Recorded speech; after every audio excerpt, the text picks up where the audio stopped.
Shri Lakshmi Narasimhaswamy జ్యోతిషాలయం.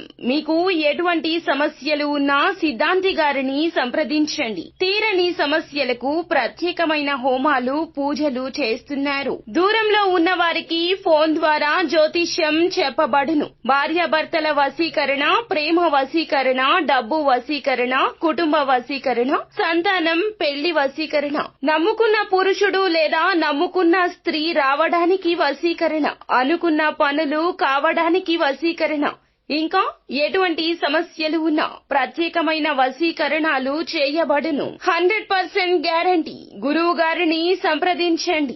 Phone number 8855583632. అందరికీ నమస్కారం అండి. ఛానల్లోకి తిరిగి స్వాగతము. కన్యా రాశి వారి జాతకులు రాత్రి 8:45 ఇద్దరు వ్యక్తులు ఉన్నారండి. కీలక వ్యక్తులు మీ వెనుక ఇలా చేస్తున్నారు. ఏం చేస్తున్నారో తెలిస్తే గనక మీ నోట మాట రాదు.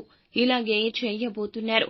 ఒకలాంటి సంకోచకర స్థితి ఈ రోజున కలుగుతుంది. వాళ్ళు ఎవరు, ఎందుకు ఇలా చేస్తున్నారు, పదే పదే మీ జీవితంలో కలుగుతున్న కష్టాలకు వీరికి ఏదైనా కారణమున్నదా తదితర అన్ని వివరాలు కూడా వీడియోలో తెలుసుకుందాము. వీడియో మీకు నచ్చితే తప్పకుండా లైక్ చేయండి. మీ లైక్ మాకెంతో సపోర్ట్ అండ్ ఎంకరేజ్మెంట్ గా ఉంటుంది. ఇక ఆలస్యం చేయకుండా వీడియోలోకి వచ్చేద్దాము. ఈ రాశి జాతకుల యొక్క మనస్తత్వం తెలుసుకోవాలండి. ఇద్దరు వ్యక్తులు వెనకాల ద్రోహం చేయడానికి కారణం కూడా ఇదే అని చెప్పొచ్చు. వీరి యొక్క అధిక మంచితనము, అతిగా ఎదుటి వారిని నమ్మే తత్వము, కుటుంబ సభ్యుల కన్నా స్నేహానికి అధిక ప్రాధాన్యత ఇవ్వడము, ఎవరైనా అపరిచిత వ్యక్తులైనా వారి మాటను గుడ్డిగా నమ్మడము, ఇదే ఇందులకు ఈ రోజున ఈ కష్టాలకు కూడా మూల కారణము. ఆ ఇద్దరు వ్యక్తులు బంధువులు కావచ్చు, స్నేహితులు కావచ్చు, సన్నిహితులు, కుటుంబ సభ్యులు కావచ్చు. మీకు అతిపెద్ద సర్ప్రైజ్ ని ఇవ్వబోతున్నారండి. దానికోసం మీ వెనకాల ఒక సీక్రెట్ ని మెయింటైన్ చేస్తూ వచ్చారు. కానీ ఆ ఇద్దరు వ్యక్తులు మీకు కష్టం కలిగించబోతున్నారంటూ ఈ రోజున మీరు భ్రమపడతారు. ఆ ఇద్దరు వ్యక్తుల మాటలు కావచ్చు, చేతలు కావచ్చు మీకు అనుమానాస్పదంగా ఉండొచ్చు. లేకపోతే గనక ఎవరో ఏదో చెప్పారు అంటూ ఆ ఇద్దరు వ్యక్తుల యొక్క ప్రణాళికలను మీరు అసభ్యకరంగా, అసహ్యంగా చూస్తూ ఉండవచ్చు. కానీ ఈ విషయంలో కొంచెం జాగ్రత్తగా ఉండండి. కంటికి కొన్నిసార్లు కనిపించేది వాస్తవం కాదని గ్రహించండి. వారు ఒక్క సీక్రెట్ ని మాత్రమే మెయింటైన్ చేస్తూ వచ్చారు. అది కూడా మీ మేలు కోసమే. ఒక ఆశ్చర్యకరమైన విషయాన్ని మీరు వారి ద్వారా వినే అవకాశం ఉంది. విన్న వెంటనే మీకు కాస్తంత అపార్థంగా అనిపించొచ్చు. కానీ వారు మీకు సర్ప్రైజ్ ఇవ్వాలంటూ మీ వెనకాల ఎన్నో రోజులుగా ప్లాన్ చేస్తున్నారు. అయితే ఆగి ఆలోచించండి.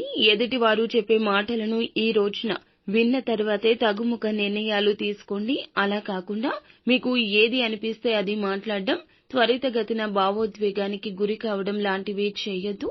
మనం మేలు కోరుకునే వ్యక్తులను మన జీవితం నుంచి మనమే పంపించేసిన వారము అవుతాము. అయితే ఆ యొక్క సర్ప్రైజ్ అనేది చాలా కీలక శుభవార్త అండి. వారు మీకు ఏదైనా ధనపరంగా సహాయం చేయడం కావచ్చు, లేకపోతే గనక మీరు కావాలి అనుకుంటున్న దాని గురించి వారు ఖచ్చితంగా కీలకంగా కూలంకషంగా చర్చించి దాన్ని మీకు ఇచ్చే ప్రయత్నము చేయొచ్చు. లేకపోతే దేనికోసం మీరు ఆశపడుతున్నారో దానిని మీ వద్దకు తెచ్చే ప్రయత్నం అన్నా కానివ్వండి, మీ వద్దకు వచ్చే ప్రయత్నమైనా కానివ్వండి చేయొచ్చును. అయితే ఆ సర్ప్రైజ్ అనేది చాలా మిక్కిలి శుభవార్త అండి. అయితే మిగిలిన అంశాలు చూస్తే గనక చాలా రోజులుగా ఎదురు చూస్తున్న ఒక అవకాశం వీరిని వెతుక్కుంటూ వస్తుంది. ఎదురు చూస్తున్న ఈ అవకాశం చాలా రోజులుగా నిరీక్షిస్తుంది. ఎప్పుడూ దొరకని ఈ అవకాశం ఈ రోజు మీ ముందుకొస్తుంది. అది ఉద్యోగ అవకాశం కావచ్చు, వ్యాపార అవకాశం కావచ్చు. ఇలా ఏదైనా సరే మీ ముందుకు ఒక అవకాశం అయితే వచ్చే స్థితిగతి కనిపిస్తుంది. పని భారం కాస్త ఎక్కువ ఉంటుంది. దీని కారణంగా స్ట్రెస్ కు లోనవుతారు. కొన్ని ఇబ్బందులు అయితే ఎదుర్కొంటారు. జాగ్రత్తగా వ్యవహరించండి. ప్రతికూలతలు అనుకూలతలుగా మార్చుకోవడానికి నిత్యం శివ భగవానుణ్ణి ఆరాధించండి. అంతా మంచి జరుగుతుంది. శుభం భూయాత్.